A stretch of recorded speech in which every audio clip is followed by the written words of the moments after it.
രാജൻ ഒരു കാര്യം ചെയ്യൂ, ഈ പേപ്പറിലൊന്ന് ഒപ്പിട്ട് തരും.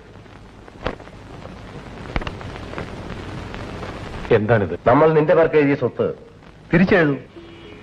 ആരുടെ പേർക്ക്? എന്റെ പേർക്ക്. പെട്ടെന്ന് വേണോ? വേണം. രാജന് എനിക്ക് വിശ്വാസമില്ലാഞ്ഞിട്ടല്ല, നീ എനിക്ക് എന്റെ മകനെ പോലെയാണ്. മകൻ അച്ഛന് ദ്രോഹം ചെയ്യരുതല്ലോ.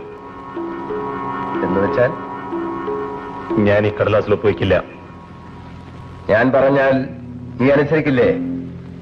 ഈ കാര്യത്തിലില്ല. എടാ, നിനക്കെന്റെ സ്വഭാവം അറിയാമല്ലോ.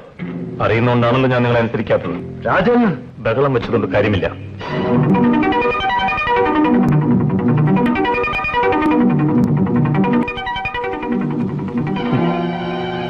നിങ്ങൾ എന്നെ കൊല്ലില്ല.